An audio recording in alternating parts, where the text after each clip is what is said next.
Hello students, मैं सुनील दत्त और आप देख रहे हैं दैनिक गणित। आज के वीडियो में हम चर्चा करने वाले हैं प्रकाशिक यंत्र पर आधारित ऑब्जेक्टिव टाइप क्वेश्चन की। तो आइए देखते हैं एक एक करके इसमें कौन कौन से क्वेश्चन दिए गए हैं। इसमें पहला क्वेश्चन है, सामान्य नेत्र के लिए स्पष्ट दृष्टि की न्यूनतम दूरी है। तो जैसा कि आप जब थियरी पढ़ते हैं तो उसमें स्पष्ट दृष्टि की न्यूनतम दूरी 25 सेमी होती है। ये 25 सेमी। तो इस तरह से इसका जो ऑप्शन है, ऑप्शन सी सही है।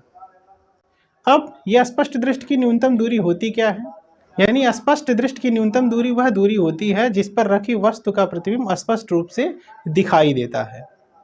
नेक्स्ट क्वेश्चन है, नेत्र लेंस की प्रकृति होती है। तो आपको बताया गया था कि नेत्र लेंस की जो प्रकृति होती है वो अभिसारी प्रकृति की होती है। अभिसारी माने कन्वर्जिंग, एक पॉइंट पे किरणों को फोकस करना, यानी जो किरणें आ रही हैं उसको प्रिंसिपल एक्सिस की ओर मोड़ना, ये होता है कन्वर्जिंग लेंस की प्रॉपर्टी। तो आँख में जो लेंस लगा हुआ है, आँख में जो लेंस है वो उसकी प्रकृति कैसी होती है? कन्वर्जिंग होती है, यानी अभिसारी होती है। तो इस तरह से इसका जो ऑप्शन है ए सही है।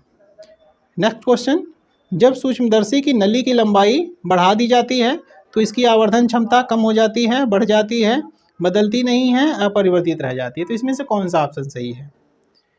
तो देखिए, जो संयुक्त सूक्ष्मदर्शी के आवर्धन क्षमता का जो मुख्य सूत्र है वो क्या है? m equal to minus V O upon U O into D upon U E है। ये इसका मेन फॉर्मूला है। इसी की सहायता से दो कंडीशन में अलग अलग सूत्र निकालते हैं। कब कब? जब अंतिम प्रतिबिंब स्पष्ट दृष्टि की न्यूनतम दूरी d पर बने तो उसके लिए जो d अपान यू ई की वैल्यू आती है वो 1 plus D upon F E आती है। तो फॉर्मूला कन्वर्ट हो जाता है m equal to minus V O upon U O into 1 plus D upon F E. ये कब बनता है? जब अंतिम प्रतिबिंब स्पष्ट दृष्टि की न्यूनतम दूरी d पर बने, उस केस में ये फॉर्मूला होता है। और जो सूक्ष्मदर्शी की लंबाई होती है L equal to V O plus U E होती है। दूसरे केस में जब अंतिम प्रतिबिंब अनंत पर बनता है तो उस केस में यू ई की जो वैल्यू आती है एफ ई के बराबर होती है। तो जो अंतिम प्रतिबिंब बनेगा वो इनफाइनाइट पे बनेगा। तो फॉर्मूला कन्वर्ट हो जाएगा V O upon U O into D upon F E. और इस केस में जो यल होगा वो V O plus F E के बराबर होगा। अब इसी से हमको इस क्वेश्चन का आंसर मिल सकता है। देखिए, जब वी ई की वैल्यू न्यूनतम होती है तो न्यूनतम वैल्यू कितनी हो सकती है? डी। वी ई की जो न्यूनतम वैल्यू होती है वो डी होती है, क्योंकि डी से अगर जो और कम दूरी पे बनेगा तो प्रतिबिंब स्पष्ट रूप से दिखाई नहीं देगा। यानी जो वी ई होगा उसकी न्यूनतम वैल्यू d के बराबर होगी, और यदि d के बराबर होगी तो उस केस में जो l की वैल्यू होगी वो ये इतनी होगी, और l की वैल्यू ये इतनी होगी तो हमारी जो मैग्निफिकेशन होगी वो ये इतनी होगी। तो इसको हम यहाँ से अगर जो कोरिलेट करें, यदि वी ई न्यूनतम होगा तो उस केस में यू ई भी न्यूनतम होना चाहिए। यदि यू ई की वैल्यू कम रहेगी तो उस केस में वी ई की वैल्यू कम होगी।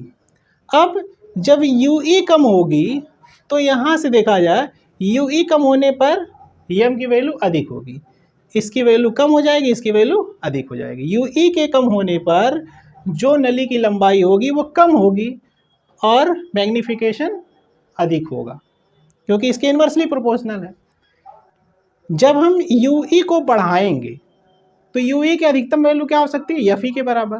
तो यू ई अगर जो थोड़ा सा भी बढ़ेगा तो ये यल बढ़ेगा, लेकिन उस केस में क्या होगा? मैग्निफिकेशन यहाँ से देखा जाए तो घट जाएगा। जैसे यू ई बढ़ाएंगे मैग्निफिकेशन घटेगा। तो इससे ये निष्कर्ष निकल रहा है कि अगर जो हम यू ई को बढ़ा रहे हैं तो ये यम की वैल्यू घट, और यू ई जब बढ़ेगा तो इसकी नली की लंबाई बढ़ेगी, और नली की लंबाई बढ़ेगी तो इसका मतलब हुआ कि यम की वैल्यू कम होगी। तो इस तरह से इसका जो आंसर होगा कम हो जाती है, पहला ऑप्शन सही है। नेक्स्ट क्वेश्चन दिया हुआ, एक खगोलीय दूरदर्शी की आवर्धन क्षमता 10 तथा नेत्रिका की फोकस दूरी 20 है, तो अवदृश्य की फोकस दूरी है।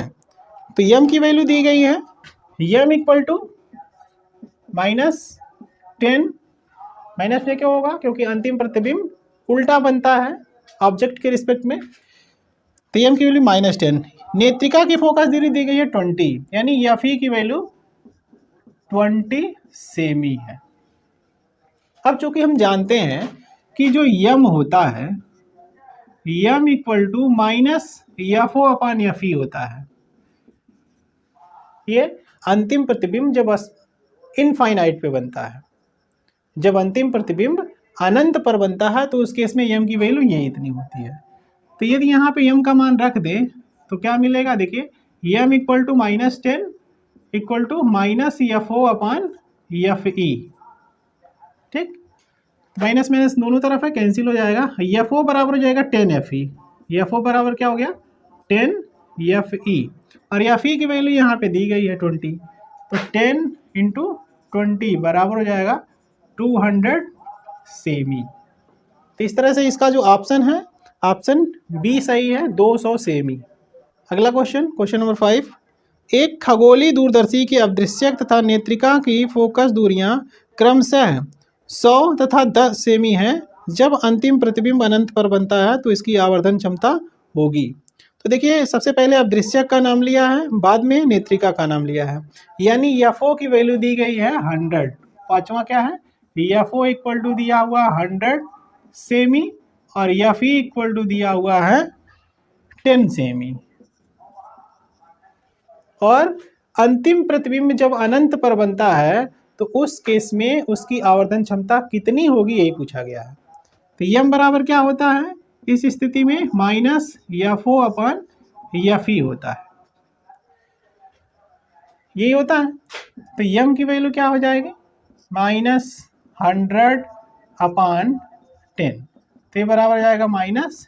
तो इस तरह से इसका जो आंसर होगा, आंसर बी होगा। अब यहाँ पे ये माइनस में आ रहा है और आप देखेंगे जो ऑप्शन दिया हुआ उसमें सारे के सारे प्लस दिए गए हैं, तो ये अंडरस्टूड है क्योंकि जो मैग्नीफिकेशन होता है वो निगेटिव में ही होता है, क्योंकि अंतिम प्रतिबिंब उल्टा बनता है ऑब्जेक्ट के रिस्पेक्ट में, तो माइनस में तो आएगा ही।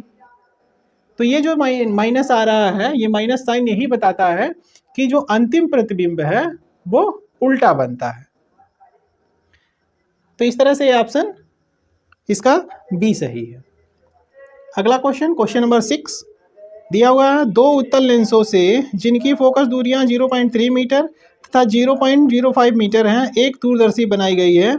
जब अंतिम प्रतिबिंब अनंतता पर बनता है तब लेंसों के बीच की दूरी।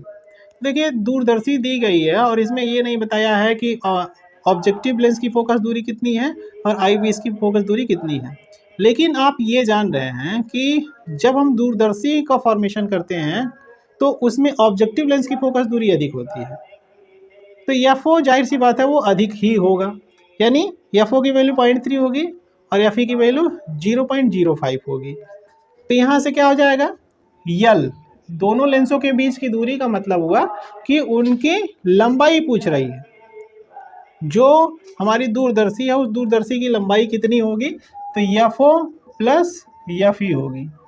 तो एफओ की वैल्यू 0.3 और एफई की वैल्यू 0.05, तो इस तरह से हो जाएगा 0.35 मीटर, क्योंकि सारे के सारे मीटर में दिए गए हैं, तो इसका आंसर कितना आएगा 0.35 मीटर, ऑप्शन ए सही है।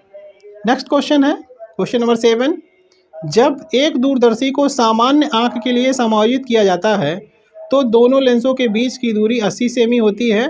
दूरदर्शी की आवर्धन क्षमता 19 है। अभिदृश्यक तथा नेत्रिका की फोकस दूरियां क्रमशः हैं, तो क्या होगी, दोनों लेंसों के बीच की दूरी दी गई है 80 सेमी, और कब की स्थिति है, सामान्य आंख के लिए। सामान्य आंख का मतलब हुआ कि अंतिम प्रतिबिंब अनंत पर बन रहा है। तो कितना हुआ, लेंसों के बीच की दूरी का फॉर्मूला क्या है, L equal to FO plus FE होता है, और ये दिया हुआ है कितना 80 दिया हुआ 80 सेमी। ये दिया हुआ है। फिर दूरदर्शी की आवर्धन क्षमता दी गई है 19, यानी m की वैल्यू क्या होगी, m की वैल्यू -19 हो जाएगी। तो एक यहाँ से इक्वेशन हम बना सकते हैं और एक इक्वेशन यहाँ से भी बना सकते हैं, क्योंकि m इक्वल टू क्या होता है, m इक्वल टू -FO/FE होता है। इस स्थिति में जब अंतिम प्रतिबिंब अनंत पर बनता है तो उस केस में उसका फॉर्मूला यही होता है। तो m की वैल्यू रखेंगे तो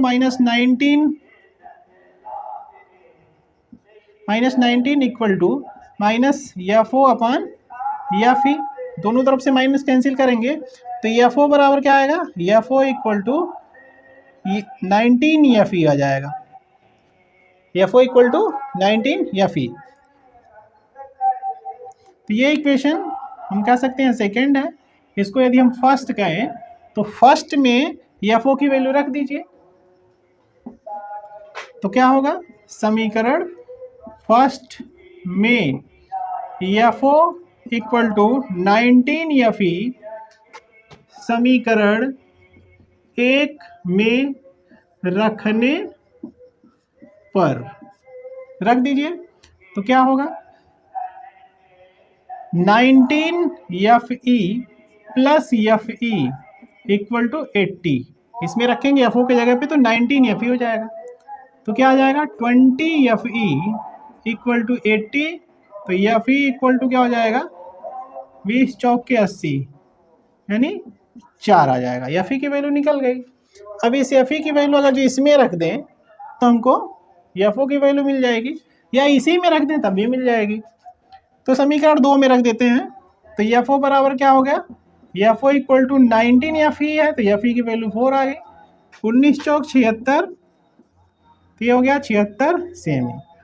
तो आंसर से अगर जो मैच कराएंगे तो पहले ऑब्जेक्टिव लेंस की बात किया है फिर आईपीस की, तो यानी आंसर हमारा क्या होगा, 76 सेमी और ये 4 सेमी। आंसर चेक करना है, देख लीजिए दोनों का रेशियो 19 आएगा और दोनों को जोड़ेंगे तो 80 आएगा, यानी कि आंसर सही है। लास्ट क्वेश्चन है, एक खगोलीय दूरदर्शी का दूरस्थ वस्तुओं के लिए कोणीय आवर्धन 5 है। अवदृश्यक तथा नेत्रिका के बीच की दूरी 36 सेमी है तथा अंतिम प्रतिबिंब अनंत पर बनता है। अवदृश्यक की फोकस दूरी FO तथा नेत्रिका की फोकस दूरी FE है। यानी कहने का मतलब हुआ कोणीय आवर्धन m की वैल्यू दी गई है 5, उसकी परिमाण है 5, यानी m जो होगा वो आएगा -5। अवदृश्यक तथा नेत्रिका के बीच की जो दूरी है वो 36 दी गई है और अंतिम प्रतिबिंब अनंत पर बनता है, यानी FO plus FE equal to दिया हुआ 36, ये दिया हुआ 36 सेमी में दिया हुआ। तो पूछा FO और FE की वैल्यू क्या है, तो सेम वैसे ही जब जैसे अभी हमने आपने लगाया है, यहाँ से देखा जाए तो m क्या होता है, m इक्वल टू -FO/FE और m की वैल्यू यहाँ पे दी गई है, m की वैल्यू -5 है, इसमें रख दीजिए। तो FO/FE तो क्या आ जाएगा, यहाँ से माइनस माइनस कैंसिल, तो FO बराबर हो जाएगा 5 FE। अब इस FO इक्वल टू 5 FE को, इसको अगर जो इक्वेशन फर्स्ट कहें तो इसकी वैल्यू इसमें हम रख सकते हैं, इसको सेकंड कह दे तो FO equal to 5 FE equation second में रखेंगे तो क्या मिलेगा, 5 FE plus FE equal to 36, यानी 6 FE इक्वल टू 36। तो FE बराबर हो जाएगा 36 हो जाएगा। इसलिए अगर जो इक्वेशन सेकेंड में FE की वैल्यू रखे तो FO मिल जाएगा, यानी FO इक्वल टू हो जाएगा 5 × 6 बराबर 30। तो आंसर हमारा क्या हो गया, FO इक्वल टू हो गया हमारा 30 सेमी और FE इक्वल टू कितना हो गया, ये 6 सेमी। तो इस तरह से अगर जो ऑप्शन देखा जाए तो ऑप्शन डी सही है इसका। आज के लिए बस इतना ही, धन्यवाद।